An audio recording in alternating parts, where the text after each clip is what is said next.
Hello, good evening and welcome to another date on Journalist Hangout. I am Citizen Jones Hussein. Now today on the program, the Chief Justice of Nigeria, CJN, tackles President Buhari over disobedience to court orders. Maina insists he didn't steal 2.1 billion naira and challenges the EFCC to debate before an open panel.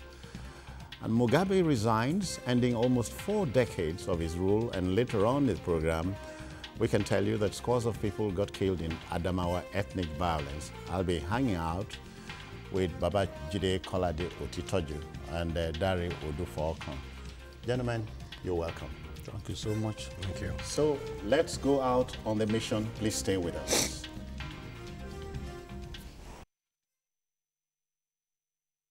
My name is Abdulrasheed Agha, the governor of Kano State. I do watch journalists hang out. I don't miss it. I ask you, please don't miss it. Thank you.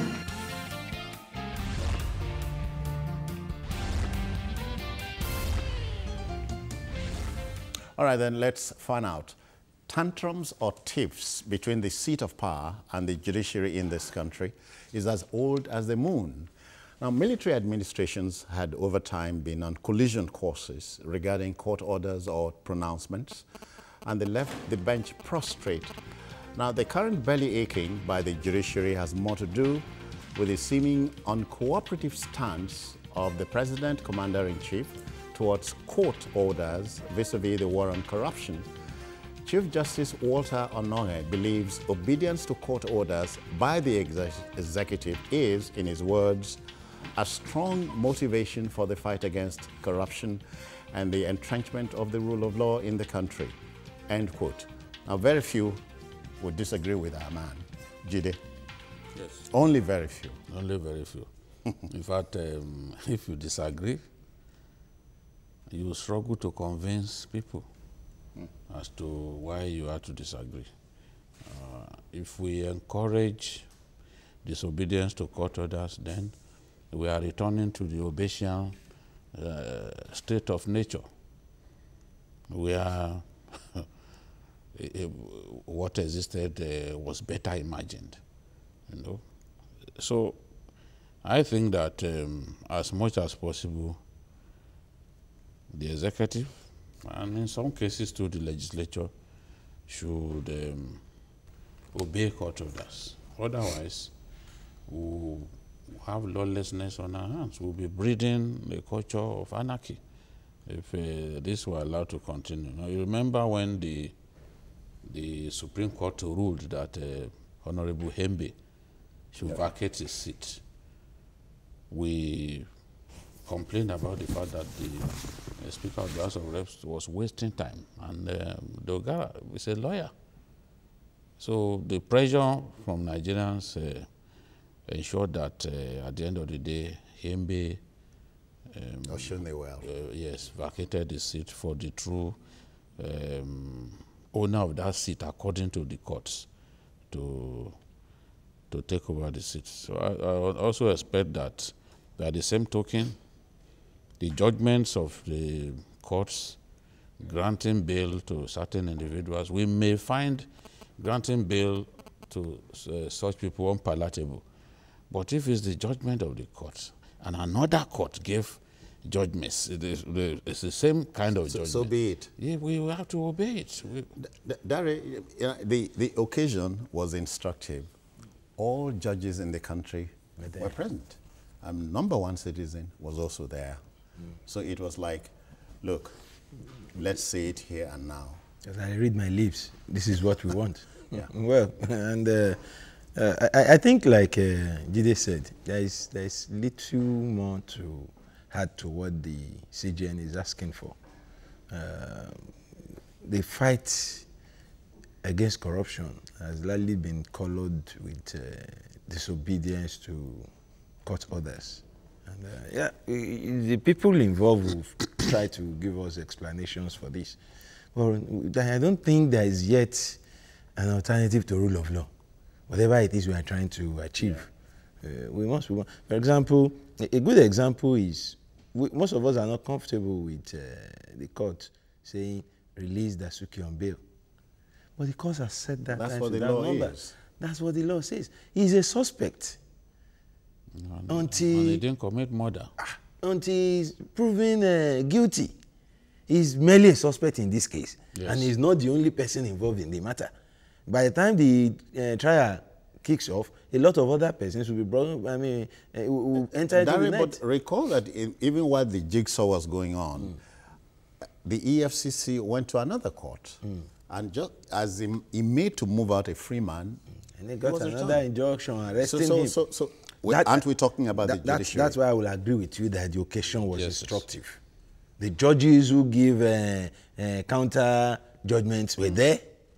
The executives who have mastered the art of procuring injunctions to counter injunctions, procuring judgments to counter judgments, usually at the same level of the judiciary, were there.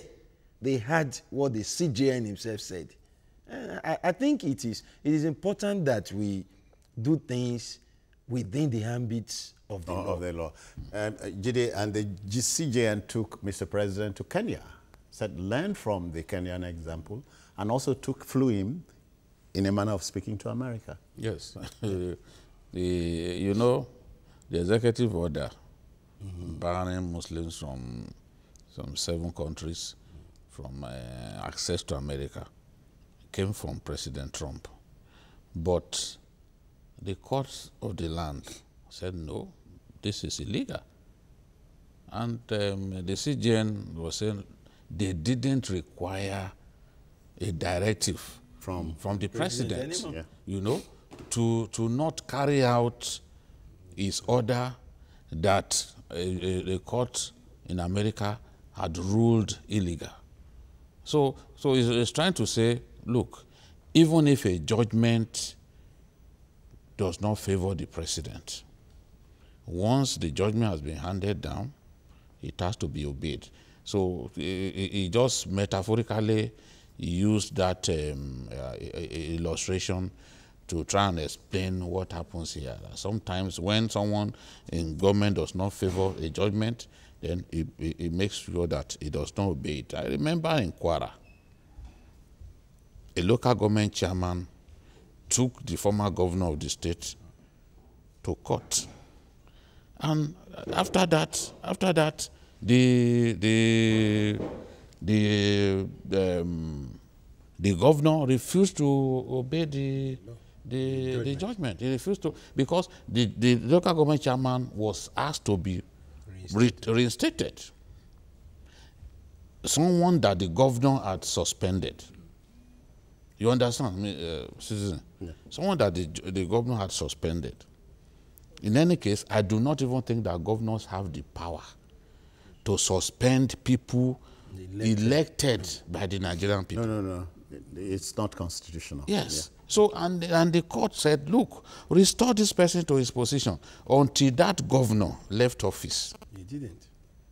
No, in Kwara State. He didn't. That the local government chairman is from Ekiti in Kwara. I just don't want to mention the name of the place. And nothing happened after that. Nothing happened because we have a culture of getting away with impunity. And maybe what he probably didn't had was the fact that the governor didn't just refuse. He claimed to have appealed the judgment, and the judiciary helped him to drag the case unnecessarily.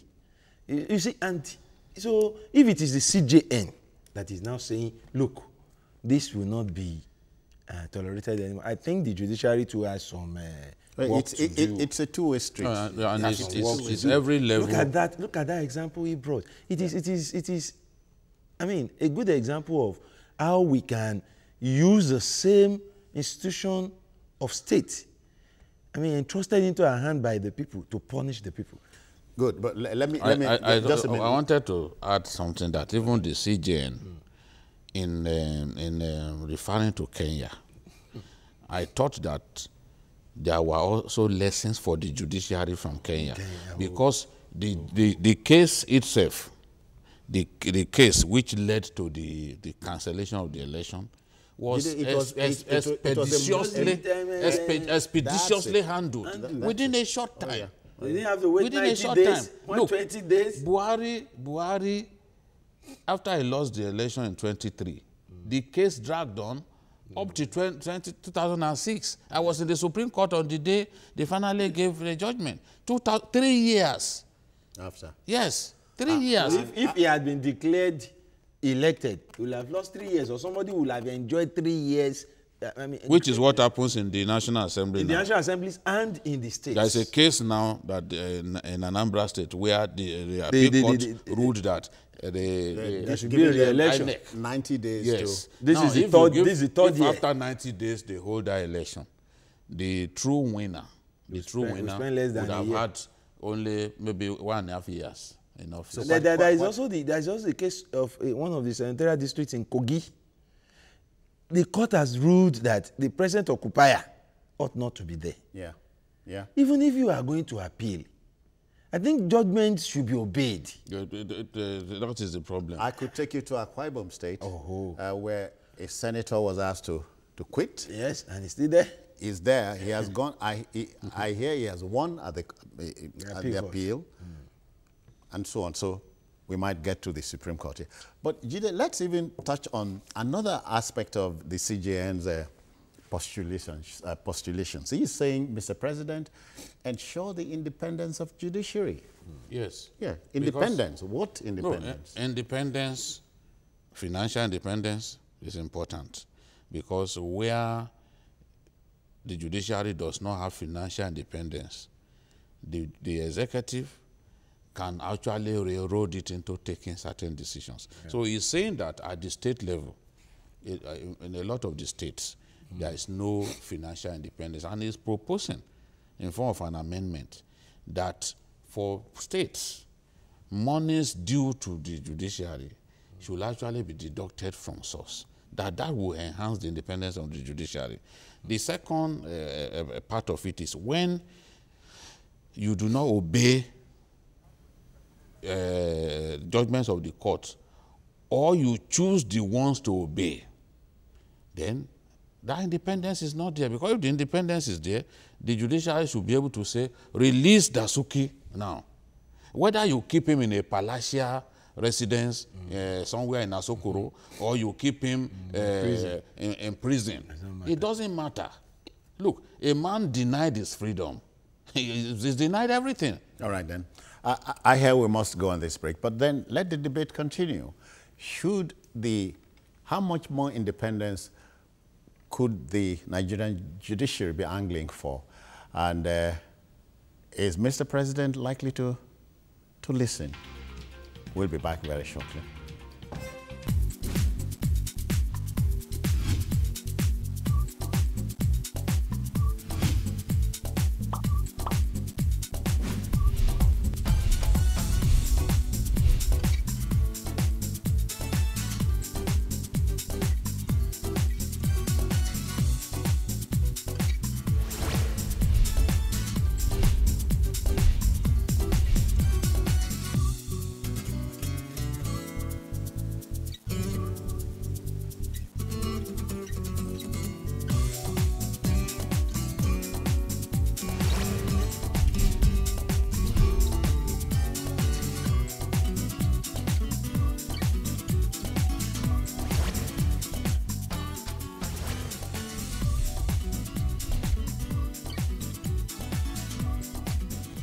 All right, then, welcome back. Very few people would admit that the tantrums, or if you like, the tiff, as I said at the beginning, between the seat of power and the judiciary, mostly in Africa, is as old as the earth itself. But then, in the 21st century world, where Africa seems to be playing catch-up, what could we do about the judiciary?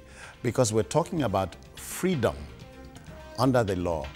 That freedom should be unqualified, or should it be? Yeah, freedom is freedom. I don't think there is a way to quantify. It can't be deodorized. No, I can't quantify a man should be free. If the court says a man who is in your custody To be released. should be released, it should be released. It doesn't matter where While being he's held. on bail. While he's on bail, yes, Yeah. he's on bail. He's been granted bail. The court has not said he has no case to answer. Release him. Let him answer to these charges from home. It doesn't matter if you have kept the man in a 7-star hotel or even in his private residence guarded by armed men. Yes. Once he is unable to decide where he goes Who he sees. and who he sees, he's no longer free. And that's not freedom. Jide, we must go to the National Assembly, which is the engine room of this whole business. Their biggest job is to make laws. Yes. Review them every now and again. So this is the time. This is the time.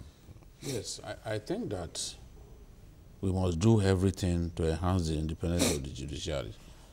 When Oshomole won in the tribunal,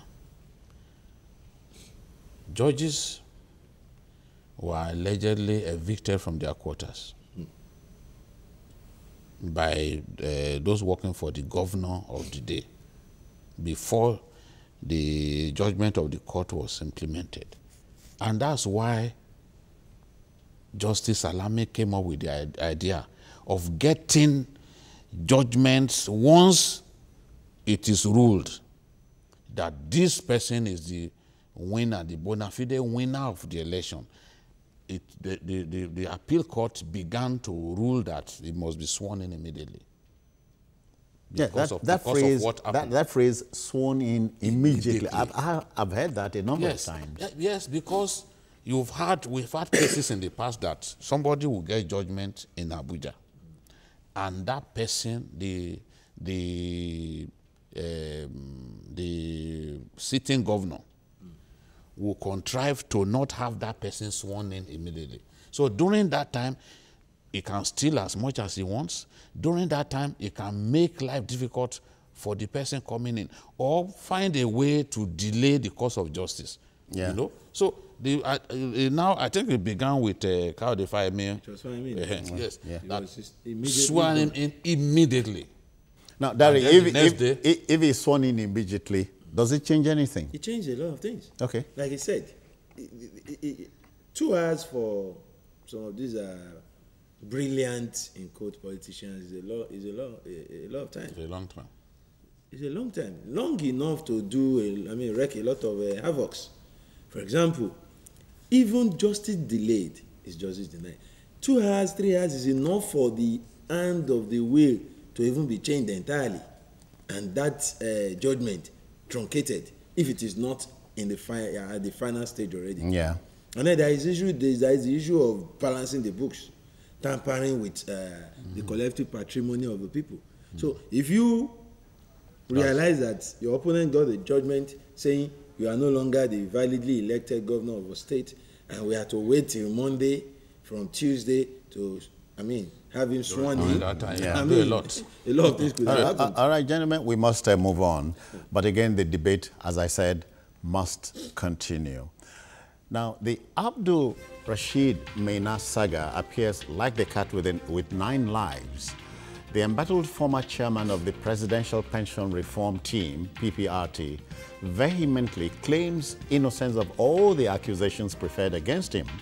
Agha insists he never pilfered a kobo from the Pension Reform Team coffers, but is owed a large sum of money by the federal authorities. So he's ready, he says, for an open debate with the anti-graft agency over the burning matter. So is he being audacious or cautious? He's confident. Exuding confidence. He's confident. And I think it is clear now that the Buhari administration has seen some value in this man, and they are prepared to use him. You know, before now, we never knew that Mena had even met with two top persons in this administration before he came to Nigeria. But the Senate had a closed-door session with the Attorney General of the Federation, where journalists were locked away, and whatever transpired there was not supposed to be known to man. But the same people leaked some of what the Attorney General said in secret, leaked it to the press. So we know now the Attorney General has sometimes you wonder if these things are done deliberately. It could be. I'm inclined to think that it was done deliberately, you know, by those fellows in the Senate. I'm inclined to think, because if you leaked what the Attorney General said to you, that look, I met him in Dubai, where he complained to me that he has been unfairly treated by Nigeria, that he generated, he recovered 282 billion cash, out of which 78 billion was used to fund the 2011 budget. He said all of that. And he told them that he could still be of help to his nation. I guess for a government looking for where it could find money, that appealed to the Buhari, elements in the Buhari administration. And then they just felt, why don't we give this guy a chance?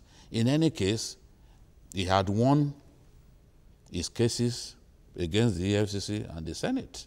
In fact, on the basis of winning his case, on the case of having the arrest warrant against him quashed, the Interpol removed his name from the list of wanted persons. So when Nigerians say, oh, he was declared wanted, this and that, as at that time, when he met the minister, as at the time when he came back to Nigeria, he was no longer a wanted person. Good. Dari, you wonder, after listening to such flowery language, you know, you're wondering at what point was AbdulRasheed Agha demonized?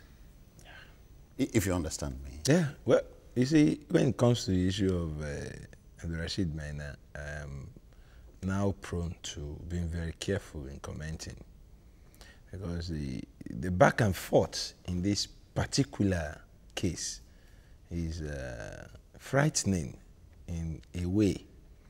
Here's a man hounded out of this country by law enforcement agents. At the time? At that time, charges of gross corruption, having pilfered with funds he was entrusted to recover from old pensioners. Put a figure to it, 2.1 billion we had. I mean, yeah, we had 2.1 billion, and then, like a wanted man that he has been declared then, he fled. Then we all were waiting for the day he would be caught, paraded, embarrassed, and thrown into the gallows. And we heard that he's back at his desk in the ministry, working for the same government, looking for him. And now that we are hearing that, at that time, it was let me get this clear. Was this government looking for him? Yes, this government was looking. Yes, because but at the end of the last dispensation, this government never said Maina is no longer wanted.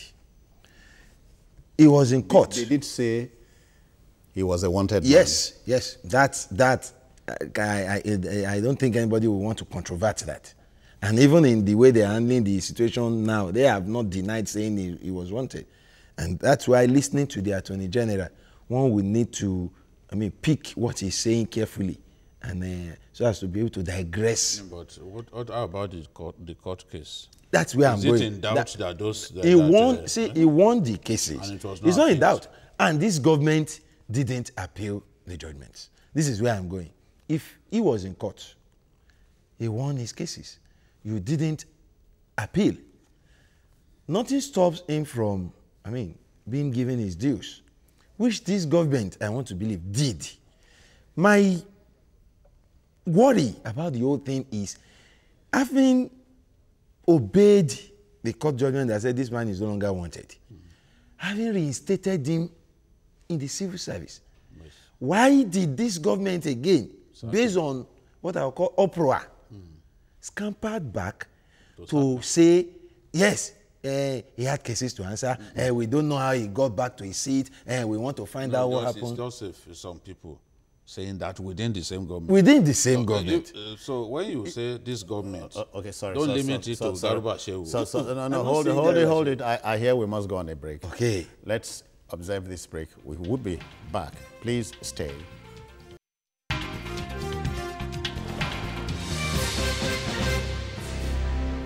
Okay, then, MENA will always be, as they say, the journalist's delight.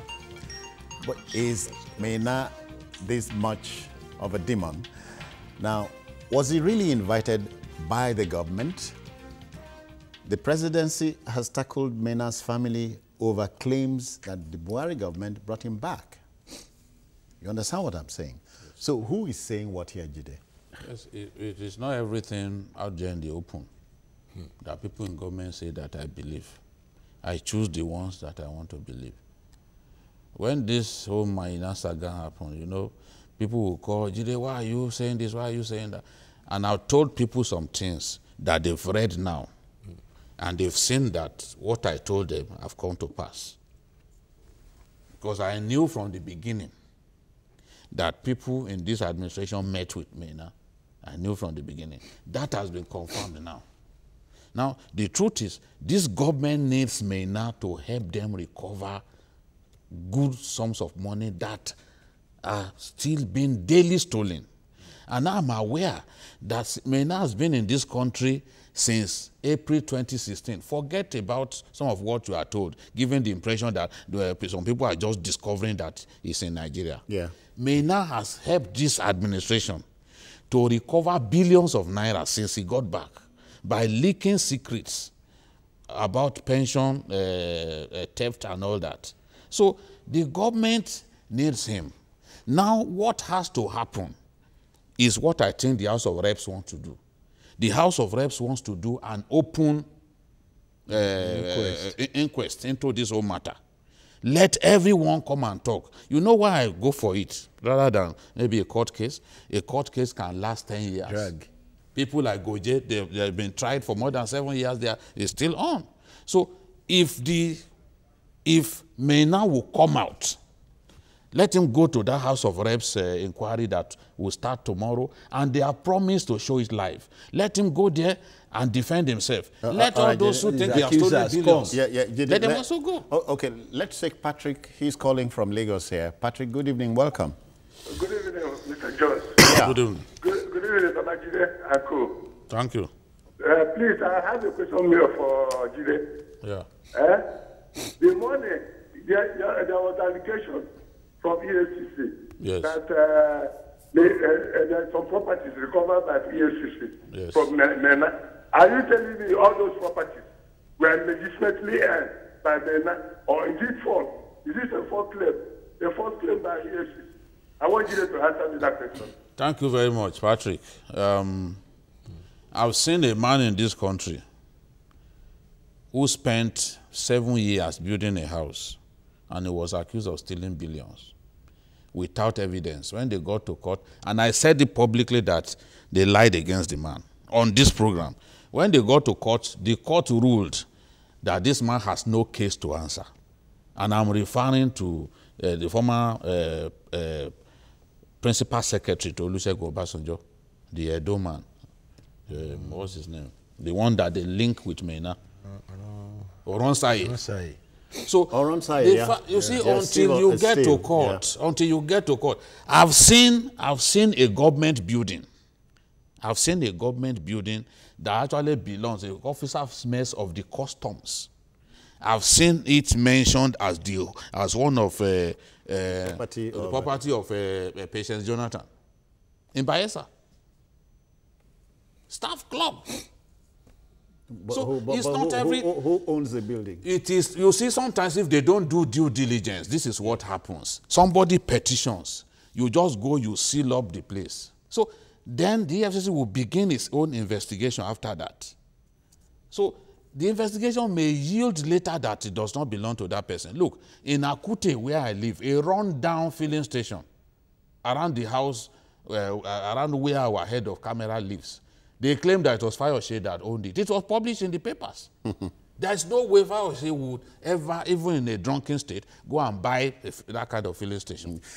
Dari, sometimes you're wondering, again, it's a throwback now, the media, part of the Yeah, we're actually part of the mess, and sincerely, sometimes we provide the platform for some of these embarrassing situations or actions by the players in government.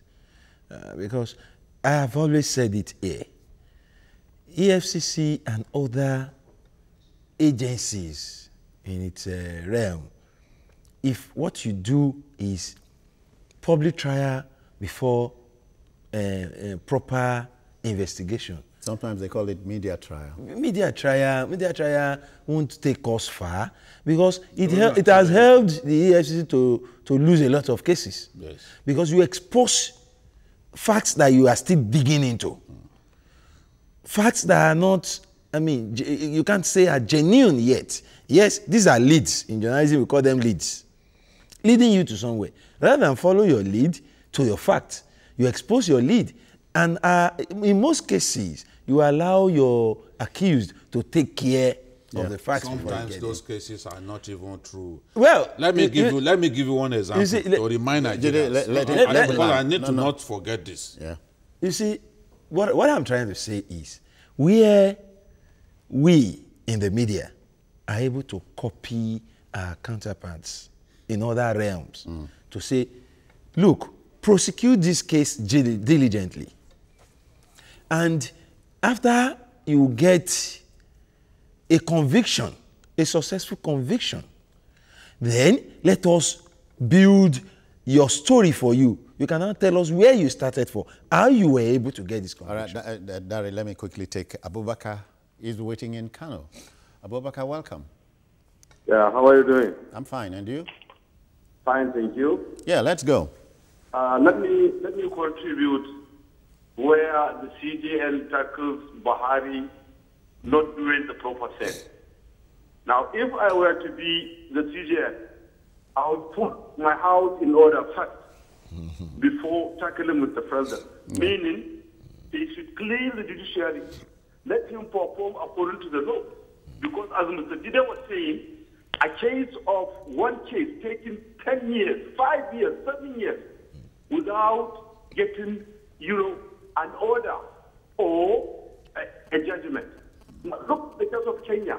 Within 3 months, they have disposed the case of Jomo Kenyatta and declared winning. So what is wrong with that? Whenever there is a case, we say we are the leading people in Africa. I think there is always a misunderstanding or rivalry between the executives and the judiciary, between the assembly and the executives. Now, unless things are done properly, that we, cooperate with one another as the pressure of power says, then there will be things on harmony and working relationship will be established and the common man will enjoy his freedom. Thank you, Abubakar. We got you first time. Jide, and the whole world is watching us. The whole world is watching as the leader, the big brother in Africa. Yes, the whole world is watching us. When that housemaid was filmed, when the film of an housemaid torturing a little girl went viral, within a short time, the Ugandans gave, judgment came for this girl. Because it disgraced their country. The point that I wanted to make at that time that I said I didn't want to forget. Yeah. The Ezanin Alice Madueke's passport has been taken away by the British Metropolitan Police for about 1.5 years now. They've not brought a case against her. They are still investigating. Okay. They are still investigating. They are taking their time. They are taking their time. The cases that we have against her in Nigeria, there are many. But if you go and look at the particulars of those cases, they will just say linked to. Linked to mean that the property could either belong to someone close to her. Good. There's only one case here in Nigeria. The British Metropolitan Police will never bring her to court until they are sure they have a vice-like grip. Yeah, that is the way they do. And once they take you before the court, just the same way they did to Ibori. There will be no escape. All right, gentlemen, we must yield. That is the way we must do things to Almighty. Until we get to that level. We must yield to Almighty time. Now, we'll take this break, and when we return, we'll take you to Adamawa State, please. Don't go away.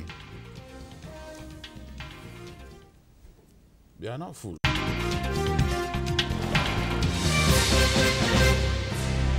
Who says he wants to come home? Okay, then, let's take you to Adamawa State, which is burning as we speak. Numan local government area has become a slaughter slab of some sort, where more than 60 Fulani headsmen have been slaughtered. Reports say armed men suspected to be members of the Bachama ethnic group attacked the community on Monday and killed mostly women and children. Question, what is going on? What's staring us in the face? It's terrible. Some accounts misread what happened, claiming that it's actually the headsmen, that killed people. It's unfortunate, and even on TVC Connect, we actually made a mistake for which we have been attacked. People must know that this was just a mistake. It's not correcting it. We're correcting. It's not common. You see, we must stop killing ourselves in this way. What we heard was that this particular attack was carried out by youths angry about an earlier attack by the Fulani militia, because that's how I like to describe them. Headsmen don't carry AK-47. They don't carry assault rifles. The people who kill are paid to kill on behalf of some other people. Sometimes they come from as far as Mauritania, from Cameroon, different places. Yes. These are soldiers of fortune or something? That's exactly they are of the tribe of these people. But once something happens here in Nigeria, they invite them. What do? They send kola nut as far as where those fighters are. So they come to Nigeria as a militia to kill our people, to open fire on our people. It's not the normal headsmen that you and I are familiar with. And you get won't paid. see them and get paid? They get paid. Of course. Of course. They get paid. That in peacetime? Well, to them it's not peacetime. To tribes, ethnic groups, or even artisans, as I want to see them, people, a Fulani herdsman and a farmer, they are into businesses that intermingles once in a while. To these people, sir, it's not peacetime. And that is why what is happening in Numan today, in my usual manner, I'll blame on the lack of quick response by government. For God's sake, we cannot continue to allow avenues where Nigerians will keep slaughtering themselves. You killed my cousin's younger brother's daughter 3 months ago, and I baited you like a hunter baiting a wild animal. Took my time 5 years later, 2 years later, when people were sleeping, people who I am not even sure partook in the killing. Let us even say we are not sure. You descended on women, children, girls, to avenge the killings done by people who were armed, carrying guns, that descended on your community at night. This will only happen in environments and climes where those saddled with the protection of life and properties fiddle with such. If the killing happened then, and we brought some people to justice, we investigated, we found out that so and so person were involved, even if it is just that they are in court currently, I want to believe it will be a deterrent. That it will be a deterrent. But we did nothing. What did the state government do then? Appealed to the people to bear their losses. Talk to traditional rulers. Talk to traditional rulers to warn their children. Talk to Fulani herdsmen, don't let this happen again. And we keep recycling this I mean, Gideon, sometimes you hear crazy things like it's God's will, you know. No, They couldn't be. mean, God doesn't will that people should die in this manner. You know, it is clearly human action, human wickedness. You can't. I saw pictures of those people killed yesterday, and I was really worried. They are so gory. This has to stop. Life has become so cheap in Nigeria. These days, it is no longer even. If 20 people get killed in a town, it's not front page news in Nigeria anymore. Front page. Whereas less than 20 people got killed in France. And what leaders went there, they were holding each other's hands, and Nigerians were using Facebook. I stand with France. They were putting the flag of France. They were using it as their DPs and all that. Whereas in your country, people get slaughtered like flies. I mean, where has our conscience gone? Our humanity. Where has our humanity gone? And this is a. And it will get worse if government doesn't act decisively. It will get worse. It's supposed the religious people?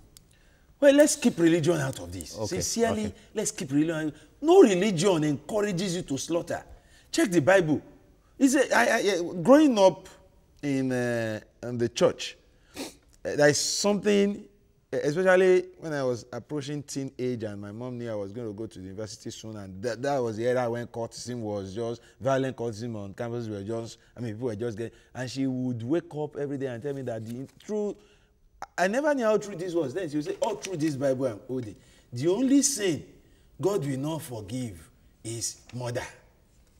You know, she will keep saying it, the only sin God will not forgive is murder. I wonder if you are gutsy enough to have told her, look, or reminded her that God instructed who to kill the people of Amalekites and so on. But that's neither here. Saul was a serial killer. She didn't read that part of it. Then you check the Quran. I am sure that things like this happen. So no religion. Even Muhammad preached unity. Preach love. Love. He said, you can't love your brother and kill him. He advised the people to love the Jew.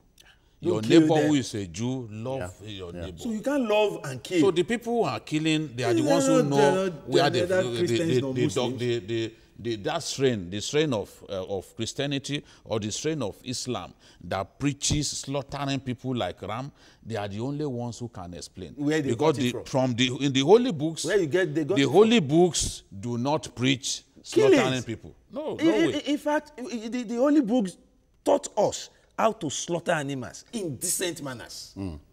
In decent manners. Okay. Animals. All right. That's the tragedy of our country.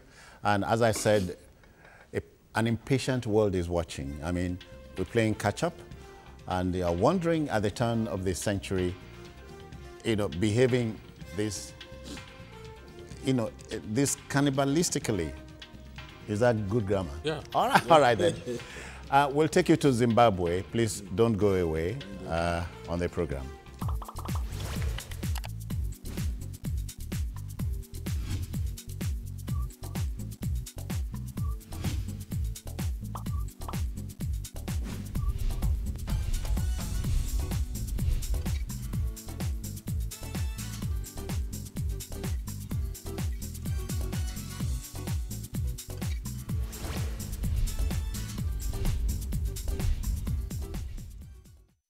All right, finally on the show, like a horror movie heading for an anticlimax, the last few hours of former Zimbabwean strongman, Pa Robert Gabriel Mugabe, left much of Africa and the wider world on the cliff edge.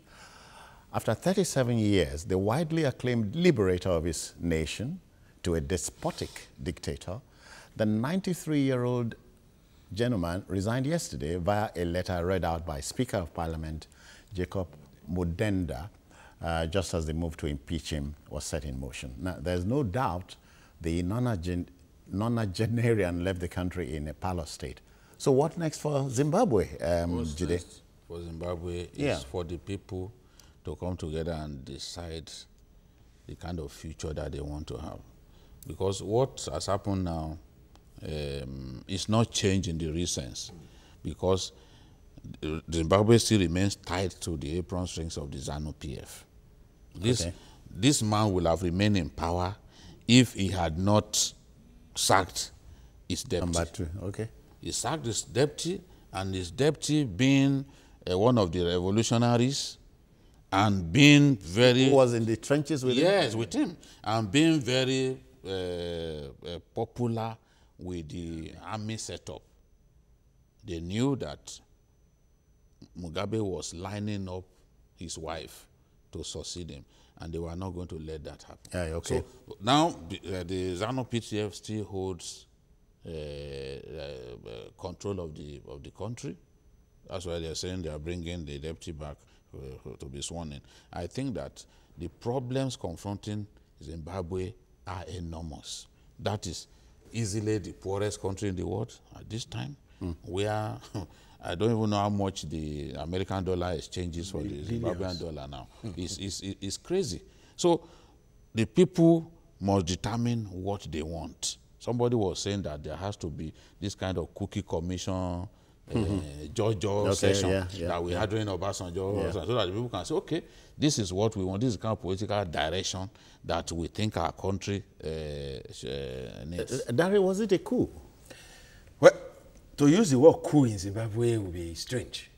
I think what we saw happened in Zimbabwe is a new definition or a new introduction to military takeover. The word coup doesn't fit in. And it has to be that way. They just impose their will. Yeah, are you giving me synonyms here? Yes, you know? Yes. It's a military takeover, Zimbabwe style. The military is not the beneficiary. The military is not the beneficiary. Okay. The party using the military saw their leader derailing, not wanting to embarrass their leader, yet wanting to stop him from going in the direction. Stolen the wife. They used the military to streamline him.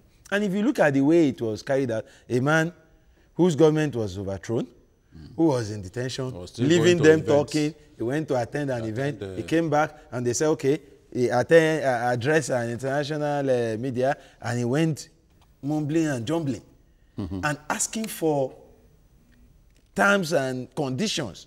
It is because the people behind the move understood perfectly well the makeup of Zimbabwe. They know the place of Mugabe.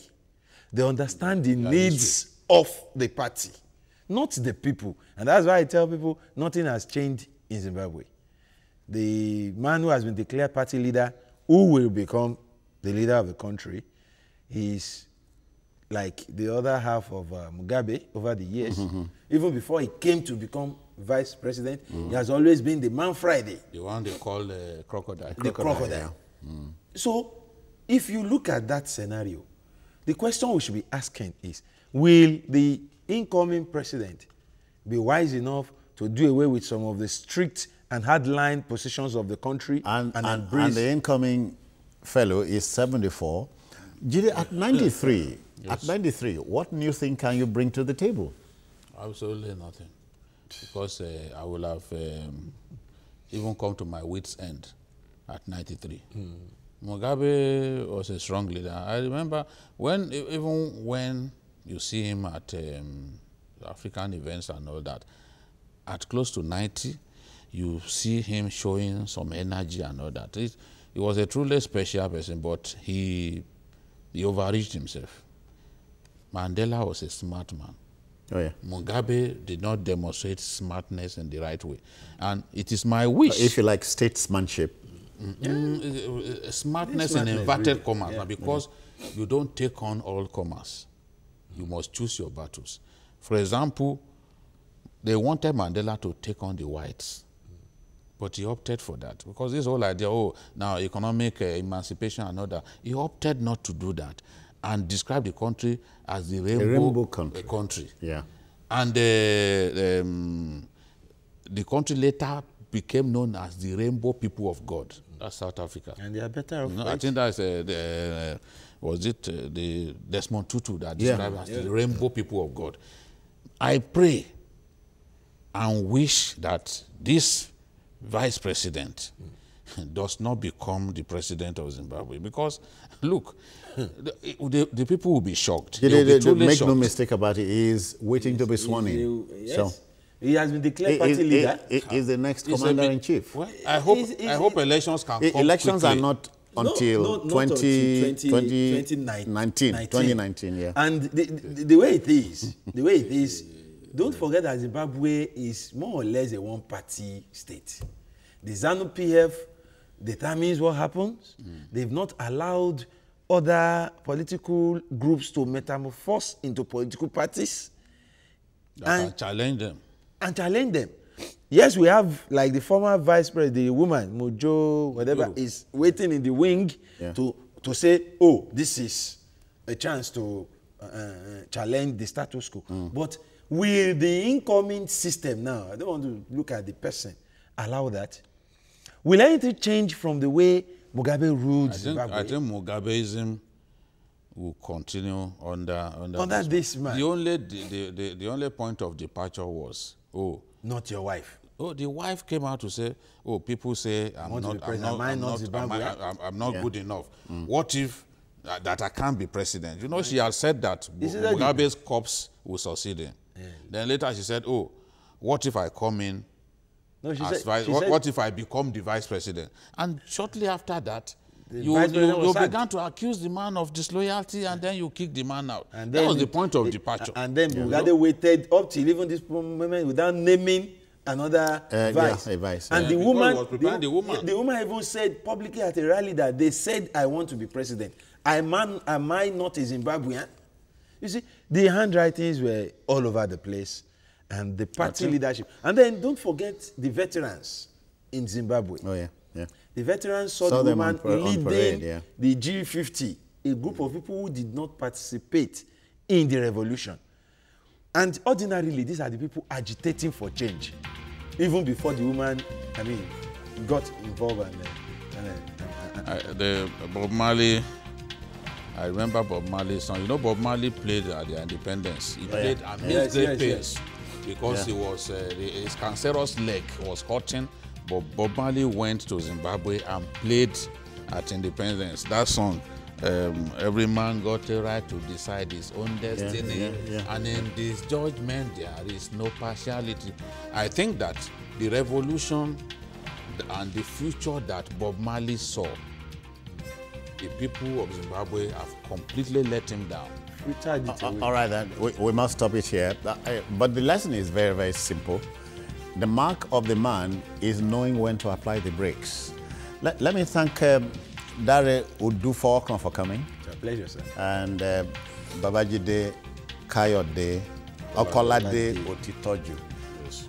All right, then. So that's it for today. Join us tomorrow for another interesting episode of the program. Watch the repeat of this one tonight at 11. You can also watch Journalist Hangout on other platforms showing on the screen, and on YouTube at youtube.com/TVC News Nigeria. Our feedback channel is Journalist Hangout at TVC News. I am Citizen Jones Hussein. Bye-bye now. God bless you. Thank you.